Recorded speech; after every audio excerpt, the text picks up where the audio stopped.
USA E2 business visa की requirement के मुताबिक आपको वीजा एप्लीकेशन वीजा पिटीशन से पहले अपनी जो कंप्लीट इन्वेस्टमेंट है वो आपको बिजनेस में इंजेक्ट करनी होती है, पंपिंग करनी होती है।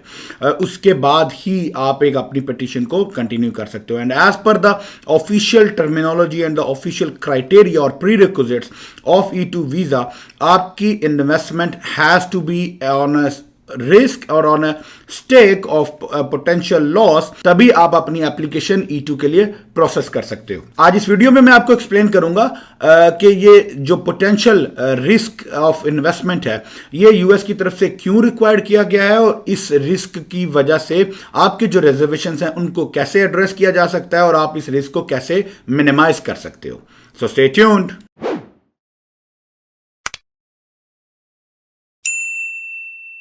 अस्सलाम वालेकुम, my name is Rahil Sheikh. I am a business consultant based in Virginia, USA. मेरी फर्म स्टार्टअप बिजनेस ब्यूरो में हम लोग consulting and management services provide करते हैं उन एलियन इन्वेस्टर्स को, फॉरेन इन्वेस्टर्स एंड एंटरप्रेन्योर्स को जो यूएसए में अपना बिजनेस एस्टैब्लिश करना चाहते हैं और उस बिजनेस की बेस पे यूएसए के e visa, specifically E2 visas को प्रोसेस एंड परसू करना चाहते हैं। E2 वीज़ा की एक बड़ी ज़बरदस्त रिक्वायरमेंट है, एक प्री रिक्विजिट है कि आपको E2 एप्लीकेशन से पहले अपनी इन्वेस्टमेंट बिजनेस में इंजेक्ट करनी है। और ना सिर्फ इंजेक्ट करनी है बल्कि make sure official terminology, official requirements के अकॉर्डिंगली ये investment should be at the risk of a potential loss. अगर आपकी इन्वेस्टमेंट रिस्क पे नहीं है तो आपकी एप्लीकेशन प्रोसेस नहीं होगी। यानी ऐसा नहीं हो सकता कि आप सिर्फ अपने फंड्स ट्रांसफर करके बैंक अकाउंट में रखें और उसकी बेस पे जो है वो आप अपना वीजा प्रोसेस कर ले, या आप कोई सिक्योर्ड इन्वेस्टमेंट करें, जैसे for example real estate investment करें, पैसिव इन्वेस्टमेंट्स करें और उसकी बेस पे आपका E2 जो है वो प्रोसेस हो जाए। तो ऐसा नहीं है, आपकी इन्वेस्टमेंट एक्टिव बिजनेस में होनी चाहिए और ऑन द पोटेंशियल लॉस होनी चाहिए कि अगर आपका खुदा ना खास्ता E2 रिजेक्ट हुआ या अप्रूव नहीं हुआ तो आपकी इन्वेस्टमेंट लॉस हो जाएगी। अब जितने भी फॉरेन इन्वेस्टर्स हैं उन सब के लिए ये बहुत बड़ा कंसर्न है और रिजर्वेशन है कि nobody practically wants to put the money on risk। तो उनके लिए ये अंडरस्टैंड करना बड़ा इंपॉर्टेंट है कि why this particular clause is there and how to handle and tackle this whole situation। तो सबसे पहले तो आप ये समझ लीजिए कि जब यूएस एम्बेसी या US authorities, US government officially आपको इन्वेस्टमेंट करने के बाद और इन्वेस्टमेंट को रिस्क पे डालने के बाद वीज़ा एप्लीकेशन के लिए जो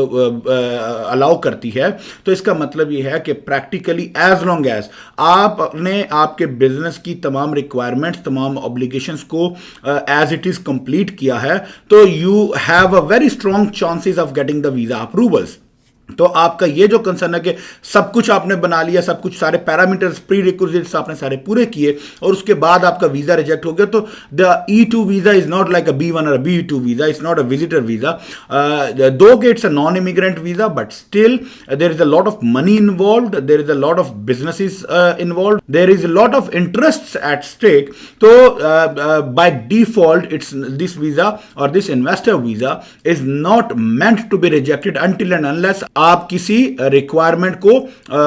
जो है वो फुलफिल ना कर पा रहे हो। अब इसके बाद आप ये अंडरस्टैंड कीजिए कि E2 इन्वेस्टमेंट्स को आप मिनिमाइज कैसे कर सकते हैं। सो प्रैक्टिकली E2 इन्वेस्टमेंट्स को या E2 रिस्क कैलकुलेशंस के लिए आपके पास 4 स्टेप प्रोसेस जो है आइडियली स्पीकिंग आपके पास होना चाहिए। 4 चेक पॉइंट्स होने चाहिए जिन चेक पॉइंट से गुजरने के बाद ही आप एक सिक्योर्ड इन्वेस्टमेंट करें और उस इन्वेस्टमेंट की बेस पे आप अपने वीजा को लेके चलें। तो नंबर 1 चेक पॉइंट जो है वो आप खुद हैं, विच मीन्स कि आप as an investor you need to have that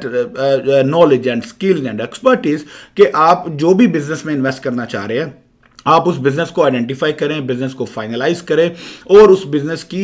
on your on आप एक कंप्लीट ड्यू डिलिजेंस करें, आप उस बिजनेस को अच्छे से अंडरस्टैंड करें, उसको पूरा रिव्यू करें, एनालिसिस करें, ताकि यू वुड मेक श्योर कि ये बिजनेस एक क्वालिफाइंग बिजनेस है और आपकी इन्वेस्टमेंट यहां पे सिक्योर रहेगी। Point number 2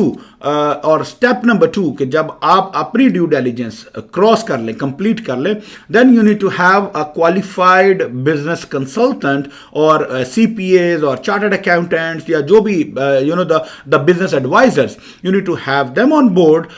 so that they can evaluate based on their expertise and their exposure. They evaluate the whole business for you and the financials and the business, the accounts and the numbers and everything. They need to come come with the whole business valuation and business reports. उसमें आपके surveys होंगे, आपकी reports होंगी, analysis होंगे, आपके comparisons होंगे, बहुत सारी चीजें जो है वो इवैल्यूएट करने के बाद एक इंटरनेशनल स्टैंडर्ड्स के अकॉर्डिंगली उस बिजनेस को परखा जाएगा, उसको इवैल्यूएट किया जाएगा, so that we make sure कि आपकी इन्वेस्टमेंट सिक्योर रहे।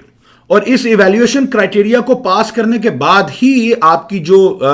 E2 की जो फाइल है, जो डॉक्यूमेंट्स हैं, वो आपके बिजनेस की E2 की जो डॉक्यूमेंट्स हैं वो उसके बाद ही प्रिपेयर किए जाएंगे, ताकि आप ये मेक श्योर कर सकें कि आपने एक क्वालिफाइंग बिजनेस में अपनी इन्वेस्टमेंट्स की हैं। स्टेज नंबर 3, जब आप इमिग्रेशन अटॉर्नी जिसने आपकी वीजा पिटीशंस प्रिपेयर करनी है, तो अगर आपने एक qualified business immigration attorney engage किया है अपनी पिटीशन के लिए, तो दैट इमिग्रेशन अटॉर्नी हिमसेल्फ और हरसेल्फ वुड मेक श्योर कि वो आपके बिजनेस को बड़ी डिटेल से रिव्यू करे, एनालाइज करे और इवैल्यूएट करे, ताकि पिछले 2 स्टेप्स में जो कुछ अगर कोई मिस हो गया, कोई पॉइंट या कोई रिस्क मिस हो गया, then he would make sure कि ये तमाम चीज़ों को वो अच्छे से जो है वो ऑब्जर्व करे, इवैल्यूएट करे और अपना फीडबैक शेयर करे, ताकि आपको एक ये कंफर्मेशन हो सके, आप इस सिक्योर्ड फील कर सको कि आप अपने एक क्वालिफाइंग बिजनेस में इन्वेस्टमेंट कर रहे हो। और इस सारे रिव्यू के बाद ही आपका इमिग्रेशन अटॉर्नी जो है वो आपकी पिटीशन यूएस एम्बेसी में या यूएस काउंसलेट में सबमिट करेगा। अब point number 4, the stage number 4, जो सबसे ज्यादा टेक्निकल है, सबसे ज्यादा डिटेल्ड ओरिएंटेड है, वो आपका E2 ट्रीटी ऑफिसर है, जो वीजा एजुकेटर है। Basically they would make sure कि E2 का वीजा, आपकी investments, they are so strong and so firm, they have good potential, they meet all the criterias, और उसके बाद ही वो आपको E2 का अप्रूवल देंगे। So you need to be satisfied कि अगर आपने सारी स्टेजेस को, जो बिजनेस की रिक्वायरमेंट्स, उन सबको अच्छे से कंप्लीट किया है, सारे स्टेप्स आपने फॉलो किए, सारी चेकलिस्ट आपने टिक की हैं, तो और उसके बाद आपका जो वीजा एजुकेटर है, जो कि एक एक्सपीरियंस्ड बिजनेस वीजा एजुकेटर है, वो आपके जब बिजनेस को भी रिव्यू और एनालाइज करने के बाद और उसके तमाम क्राइटेरियाज को मीट करने के बाद आपका वीजा को अप्रूव कर रहा है, तो that itself is sufficient proof कि आपका वीजा, आपका बिजनेस, आपकी इन्वेस्टमेंट्स, ये सब सिक्योर्ड हैं and they accept your business model, that the business has a potential, business has growth opportunities, और उसी की बेस पे वो आपको वीजा दे रहे हैं। तो जब तक आपका बिजनेस एक क्वालिफाइड बिजनेस मॉडल नहीं होगा, E2 वीजा अप्रूव नहीं होगा। सो जब E2 वीजा अप्रूव होता है तो that itself is a degree, वो आपकी एक सनद बन जाती है कि आपका मॉडल एक सक्सेसफुल मॉडल है और ये आप इस मॉडल को फॉलो कर लोगे। So now all what you have to do is after you get the visa approved कि आप आए और आप अपने जो इनिशियल बिजनेस प्लान आपने सबमिट किया, आप उस प्लान को फॉलो कीजिए, उसके सारे स्टेप्स को फॉलो कीजिए, and based on that you would reach to the point जो आपके बिजनेस की एक ग्रोथ पॉइंट होगा और आपका एक जो है वो एक सक्सेस पॉइंट होगा। So instead of circumventing the whole investment procedures या कुछ शॉर्टकट्स ढूंढने की कोशिश करने की बजाय कि आप अपनी इन्वेस्टमेंट्स को रिस्क पे ना कर सके, आपको ये इस चीज पे काम करने की जरूरत है कि आप अपने रिस्क को, अपनी इन्वेस्टमेंट्स को कितने अच्छे तरीके से और किन तमाम तरीकों से मिनिमाइज कर सकते हैं। You can never eliminate the risk but you can always minimise the risk. तो एक कैलकुलेटेड रिस्क जो है वो आपका होना चाहिए, उसकी तमाम बैकअप्स आपके पास होने चाहिए, उसकी तमाम फैक्ट्स एंड फिगर्स आपके पास होने चाहिए, ताकि आप एक अच्छे qualified and wise business decisions ले सकें। E2 वीजा से रिलेटेड या E2 बिजनेस से रिलेटेड, यूएसए में बिजनेस सेटअप से रिलेटेड अगर आपके कोई क्वेश्चंस हो, कोई कंसर्न्स हो, तो feel free to reach out to me and my team would be happy to address all of your concerns and questions. Thank you so much. अस्सलाम वालेकुम।